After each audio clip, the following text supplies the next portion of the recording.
Hi మా. Hi. ఇప్పుడు వడదెబ్బ వస్తుంది, సన్ స్ట్రోక్ కూడా చాలా మందికి వస్తుంది. అది పడకుండా ఉండడానికి మనం ఎలాంటి జాగ్రత్తలు తీసుకోవాలి, ఇంకా మనం ఏవే ఆహారాలు తీసుకోవాలి? వీలైనంత వరకు పొద్దున్న 10 నుంచి సాయంకాలం 4 వరకు బయటకు వెళ్లకుండా ఉంటే చాలా మంచిది.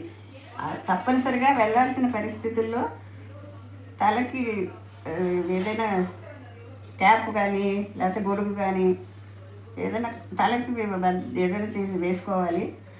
తర్వాత సన్ స్క్రీన్ లాంటిది ఏదైనా రాసుకుని బయటకు వెళ్ళాలి. ఆహారం అంటే మజ్జిగ బాగా తీసుకోవాలి. తర్వాత కొబ్బరి బొండం నీళ్ళు తీసుకోవాలి. ఐస్లు వాడకూడదు. అందరూ ఐస్ ఆ టైంకి చల్లగా ఉంటుంది కానీ అది మంచిది కాదు. అందుకని మా ఆహారం, తర్వాత మట్టి కుండలో నీళ్ళు, ఫ్రిడ్జ్ కంటే మట్టి కుండ చాలా మంచిది. మట్టి కుండలో నీళ్లు తాగాలి.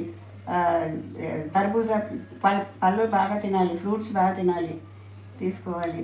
తర్వాత ఏమో తాటి ముంజలు అవన్నీ బాగా తీసుకుంటే, కొబ్బరి బొండం నీళ్ళు ఇవన్నీ బాగా తీసుకుంటే వడదెబ్బ నుంచి మనం కాపాడుకోవచ్చు.